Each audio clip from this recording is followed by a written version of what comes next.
ഉൽപ്പത്തി അദ്ധ്യായം 10. ജനതകളുടെ ഉത്ഭവം. നോഹയുടെ പുത്രന്മാരായ ഷേമിനും ഹാമിനും യാഫത്തിനും ജലപ്രളയാനന്തരമുണ്ടായ പുത്രന്മാരുടെ പേരുവിവരം. യാഫത്തിന്റെ പുത്രന്മാർ: ഗോമർ, മാഗോഗ്, മാദായ്, യാവാൻ, തൂബാൽ, മെഷക്, തീരാസ്. ഗോമറിന്റെ പുത്രന്മാർ അഷ്കെനാസ്, റീഫത്ത്, തോഗർമ. യാവാന്റെ പുത്രന്മാർ ഏലീഷ, താർഷീഷ്, കിത്തിം, ദോദാനും. ഇവരുടെ സന്തതികളാണ് കടലോരത്തും ദ്വീപുകളിലുമുള്ള ജനങ്ങൾ. അവർ താന്താങ്ങളുടെ ദേശങ്ങളിൽ വെവ്വേറെ ഭാഷകൾ സംസാരിച്ച് വെവ്വേറെ ഗോത്രങ്ങളും ജനതകളുമായി പാർത്തുവരുന്നു. ഹാമിന്റെ പുത്രന്മാർ കുഷ്, മീസ്രായിം, ഫുത്ത്, കാനാൻ എന്നിവർ. കുഷിന്റെ പുത്രന്മാർ സേബ, ഹവില, സപ്ത, റാമ, സപ്തേക്ക. റാമയുടെ മക്കളാണ് ഷെബായും ദദാനും. കുഷിന് നിമ്രോദ് എന്നൊരു പുത്രൻ ജനിച്ചു. അവനാണ് ഭൂമിയിലെ ആദ്യത്തെ വീരപുരുഷൻ. അവൻ കർത്താവിന്റെ മുമ്പിൽ ഒരു നായാട്ടുവീരനായിരുന്നു. അതുകൊണ്ട് കർത്താവിന്റെ മുമ്പിൽ നിമ്രോദിനെ പോലെ ഒരു നായാട്ടുവീരൻ എന്ന ചൊല്ലുണ്ടായി. ആരംഭത്തിൽ അവന്റെ രാജ്യം ഷീനാർ ദേശത്തെ ബാബേലും ഏറക്കും അക്കാദും അടങ്ങിയതായിരുന്നു. അവിടെ നിന്നും അവൻ അശൂറിലേക്ക് കടന്ന് നിനവേ, റെഹോബോത്ത് പട്ടണം, കാല എന്നിവ പണിതു. നിനവേക്കും കാലയ്ക്കും മധ്യേ റേസൻ എന്ന വലിയ നഗരവും അവൻ നിർമ്മിച്ചു.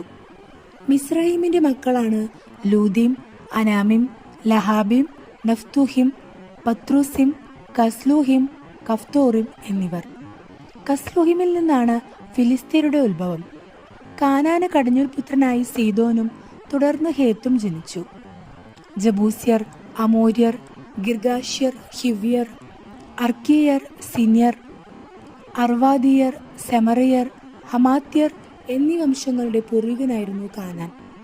പിൽക്കാലത്ത് കാനാൻ കുടുംബങ്ങൾ പലയിടത്തേക്കും വ്യാപിച്ചു. കാനാൻ വംശജരുടെ നാട് സീദോനിൽ തുടങ്ങി ഗരാറിന് നേർക്ക് ഗാസ വരെയും സൊദോമിനും ഗൊമോറയ്ക്കും അദ്മാക്കും സെബോയിമിനും നേർക്ക് ലാഷ വരെയും നീണ്ടുകിടന്നു. ഇതാണ് ഭാഷയും ദേശവും കുലവും അനുസരിച്ച് ഹാമിന്റെ സന്തതി പരമ്പര.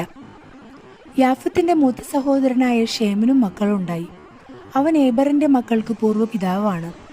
ഷേമിന്റെ പുത്രന്മാർ ഏലാം, അശൂർ, അർപ്പക്ഷാദ്, ലൂത്ത്, ആരാം എന്നിവരും. ആരാമിന്റെ പുത്രന്മാർ ഊസ്, ഹൂൽ, ഗേത്തർ, മാഷ് എന്നിവരുമായിരുന്നു. അർപ്പക്ഷാദിന് ഷേലാഹും ഷേലാഹിന് ഏബറും ജനിച്ചു. ഏബറിന് 2 പുത്രന്മാരുണ്ടായി. ഒരുവന്റെ പേര് പേലെക്, കാരണം അവന്റെ കാലത്താണ് അവർ ഭൂമി വീതിച്ചത്. അവന്റെ സഹോദരന്റെ പേർ യോക്താൻ. യോക്താന്റെ പുത്രന്മാരായിരുന്നു അൽമോദാദ്, ഷെലഫ്, ഹസർമവിത്ത്, യാറഫ്, ഹദോറാം, ഊസാൽ, ദിക്ല, ഓബാൽ, അബിമായേൽ, ഷെബാം, ഓഫീർ, ഹവില, യോബാബ് എന്നിവർ. അവർ പാർത്തിരുന്ന നാട് സേഫാറിലെ മേശ മുതൽ കിഴക്കുള്ള മലമ്പ്രദേശം വരെ നീണ്ടുകിടന്നു. ഇതാണ് ദേശയും ഭാഷയും കുലവും അനുസരിച്ച് ഷേമിന്റെ സന്തതി പരമ്പര. ദേശവും തലമുറയും അനുസരിച്ച് നോഹയുടെ മക്കളുടെ കുടുംബ ചരിത്രമാണിത്. ഇവരിൽ നിന്നാണ് ജലപ്രളയത്തിനു ശേഷം ജനതകൾ ഭൂമിയിലാകെ വ്യാപിച്ചത്. അദ്ധ്യായം 11. ബാബേൽ ഗോപുരം. ഭൂമിയിൽ ഒരു ഭാഷയും ഒരു സംസാര രീതിയും മാത്രമേ ഉണ്ടായിരുന്നുള്ളൂ. കിഴക്കുനിന്ന് വന്നവർ ഷീനാറിൽ ഒരു സമതല പ്രദേശം കണ്ടെത്തി. അവിടെ പാർപ്പുറപ്പിച്ചു. നമുക്ക് ഇഷ്ടികയുണ്ടാക്കി ചുട്ടെടുക്കാമെന്ന് അവർ പറഞ്ഞു. അങ്ങനെ കല്ലിന് പകരം ഇഷ്ടികയും കുമ്മായത്തിന് പകരം കളിമണ്ണും അവർ ഉപയോഗിച്ചു. അവർ പരസ്പരം പറഞ്ഞു, നമുക്കൊരു പട്ടണവും ആകാശം മുട്ടുന്ന ഒരു ഗോപുരവും തീർത്ത് പ്രശസ്തി നിലനിർത്താം. അല്ലെങ്കിൽ നാം ഭൂമുഖത്താകെ ചിന്നിച്ചിതറിപ്പോകും. മനുഷ്യർ നിർമ്മിച്ച നഗരവും ഗോപുരവും കാണാൻ കർത്താവ് ഇറങ്ങി വന്നു. അവിടുന്ന് പറഞ്ഞു, അവരിപ്പോൾ ഒരു ജനതയാണ്. അവർക്ക് ഒരു ഭാഷയും. അവർ ചെയ്യാനിരിക്കുന്നതിൻ്റെ തുടക്കമേ ആയിട്ടുള്ളൂ. ചെയ്യാൻ ഒരുമ്പെടുന്നതൊന്നും അവർക്കിനി അസാധ്യമായിരിക്കുകയില്ല. നമുക്ക് ഇറങ്ങിച്ചെന്നവരുടെ ഭാഷ പരസ്പരം ഗ്രഹിക്കാനാകാത്ത വിധം ഭിന്നിപ്പിക്കാം. അങ്ങനെ കർത്താവ് അവരെ ഭൂമുഖത്തെല്ലാം ചിതറിച്ചു. അവർ പട്ടണം പണി ഉപേക്ഷിച്ചു. അതുകൊണ്ടാണ് ആ സ്ഥലത്തിന് ബാബേൽ എന്ന് പേരുണ്ടായത്. അവിടെ വെച്ചാണ് കർത്താവ് ഭൂമിയിലെ ഭാഷ ഭിന്നിപ്പിച്ചതും അവരെ നാടാകെ ചിതറിച്ചതും. ഷേം മുതൽ അബ്രാം വരെ. ഷേമിന്റെ വംശാവലി. ഷേമിന് 100 വയസ്സായപ്പോൾ അർപ്പക്ഷാദ് ജനിച്ചു. ജലപ്രളയം കഴിഞ്ഞ് 2ാം വർഷമായിരുന്നു അത്. അർപ്പക്ഷാദിന്റെ ജനനത്തിനു ശേഷം 500 വർഷം ഷേം ജീവിച്ചു. അവന് വേറെയും പുത്രന്മാരും പുത്രിമാരും ഉണ്ടായി. 35 വയസ്സായപ്പോൾ അർപ്പക്ഷാദിന് ഷേലാഹ് ജനിച്ചു. ഷേലാഹിന്റെ ജനനത്തിനു ശേഷം അർപ്പക്ഷാദ് 403 വർഷം ജീവിച്ചു. അവന് വേറെയും പുത്രന്മാരും പുത്രിമാരും ഉണ്ടായി. 30 വയസ്സായപ്പോൾ ഷേലാഹിന് ഏബർ ജനിച്ചു. ഏബർ ജനിച്ചതിനു ശേഷം 403 വർഷം ഷേലാഹ് ജീവിച്ചു. അവന് വേറെയും പുത്രന്മാരും പുത്രിമാരും ഉണ്ടായി. 34 വയസ്സായപ്പോൾ ഏബറിനെ പേലഗ് ജനിച്ചു. പേലഗിന്റെ ജനനത്തിനു ശേഷം ഏബർ 430 വർഷം ജീവിച്ചു. അവന് വേറെയും പുത്രന്മാരും പുത്രിമാരും ഉണ്ടായി. 30 വയസ്സായപ്പോൾ പേലഗിന് റെവു ജനിച്ചു. റെവുവിന്റെ ജനനത്തിനു ശേഷം പേലഗ് 209 വർഷം ജീവിച്ചു. അവന് വേറെയും പുത്രന്മാരും പുത്രിമാരും ഉണ്ടായി. 32 വയസ്സായപ്പോൾ റെവുവിനെ സെരൂഗ് ജനിച്ചു. സെരൂഗിന്റെ ജനനത്തിനു ശേഷം റെവു 207 വർഷം ജീവിച്ചു. അവന് വേറെയും പുത്രന്മാരും പുത്രിമാരും ഉണ്ടായി. 30-ാം വയസ്സായപ്പോൾ സെരൂഗിനെ നാഹോർ ജനിച്ചു. നാഹോറിന്റെ ജനനത്തിനു ശേഷം സെരൂഗ് 200 വർഷം ജീവിച്ചു. അവന് വേറെയും പുത്രന്മാരും പുത്രിമാരും ഉണ്ടായി. 29 വയസ്സായപ്പോൾ നാഹോറിനെ തേരാഹ് ജനിച്ചു. തേരാഹിന്റെ ജനനത്തിനു ശേഷം നാഹോർ 119 വർഷം ജീവിച്ചു. അവന് വേറെയും പുത്രന്മാരും പുത്രിമാരും ഉണ്ടായി. 70 വയസ്സെത്തിയതിനു ശേഷം തേരാഹിനെ അബ്രാം, നാഹോർ, ഹാരാൻ എന്നീ പുത്രന്മാർ ജനിച്ചു. തേരാഹിന്റെ പിന്മുറക്കാർ ഇവരാണ്. തേരാഹിന്റെ പുത്രന്മാരാണ് അബ്രാമും നാഹോറും ഹാരാനും. ഹാരാന്റെ പുത്രനാണ് ലോത്ത്. തന്റെ പിതാവായ തേരാഹ് മരിക്കുന്നതിന് മുൻപ് ഹാരാൻ ജന്മനാടായ കൽദായരുടെ ഊറിൽ വെച്ച് ചരമമടഞ്ഞു. അബ്രാഹും നാഹോറും വിവാഹം കഴിച്ചു. അബ്രാമിന്റെ ഭാര്യയുടെ പേര് സാറായി. നാഹോറിന്റെ ഭാര്യയുടെ പേര് മിൽക്ക. അവൾ മിൽക്കായുടെയും മിസ്കായുടെയും പിതാവായ ഹാരാന്റെ മകളാണ്. സാറായി വന്ധ്യയായിരുന്നു. അവൾക്ക് മക്കളുണ്ടായില്ല. തേരാഹ് കൽദായരുടെ ഊറിൽ നിന്ന് കാനാൻ ദേശത്തേക്ക് യാത്ര പുറപ്പെട്ടു. മകൻ അബ്രാമിനെയും പേരക്കിടാവും ഹാരാന്റെ മകനുമായ ലോത്തിനെയും അബ്രാമിന്റെ ഭാര്യയും തന്റെ മരുമകളുമായ സാറായിയെയും അവൻ കൂടെ കൊണ്ടുപോയി. അവർ ഹാരാനിലെത്തി അവിടെ മാസം ഉറപ്പിച്ചു. തേരാഹ് 205 വർഷം ജീവിച്ചിരുന്നു. അവൻ ഹാരാനിൽ വെച്ച് വൃതി അടഞ്ഞു. അധ്യായം 12. അബ്രാമിനെ വിളിക്കുന്നു.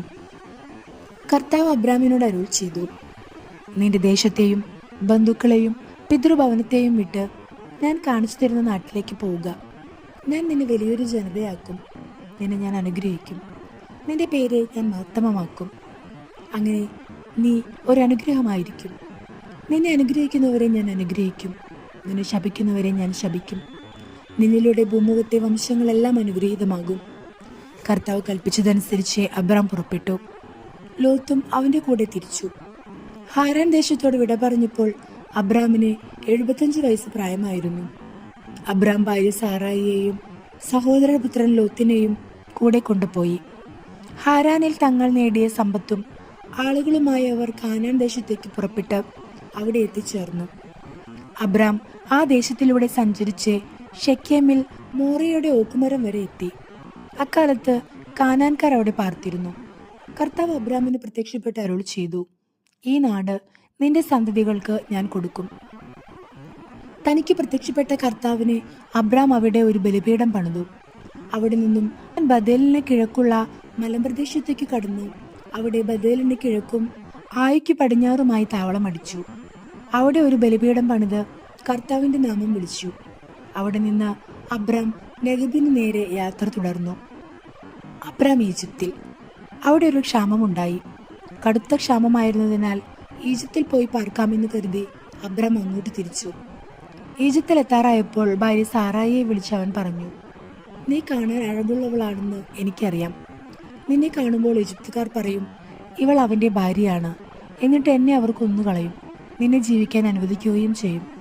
നീ മൂലം എനിക്ക് ആപത്തുണ്ടാകാതിരിക്കാൻ നിന്നെ പ്രതി അവർ എൻ്റെ ജീവൻ രക്ഷിക്കാൻ വേണ്ടി നീ എൻ്റെ സഹോദരിയാണെന്ന് പറയണം. അവർ ഈജിപ്തിലെത്തി. അവൾ കാണാൻ വളരെ അഴകുള്ളവളാണെന്ന് ഈജിപ്തുകാർക്ക് മനസ്സിലായി. അവളെ കണ്ടപ്പോൾ ഫറവോയുടെ സേവകന്മാർ അവളെപ്പറ്റി ഫറവോയോട് പുകഴ്ത്തി പറഞ്ഞു. അവൾ ഫറവോയുടെ കൊട്ടാരത്തിലേക്ക് ആനയിക്കപ്പെട്ടു. ഫറവോ അവളെ പ്രതി അബ്രാമിനോട് നന്നായി പെരുമാറി.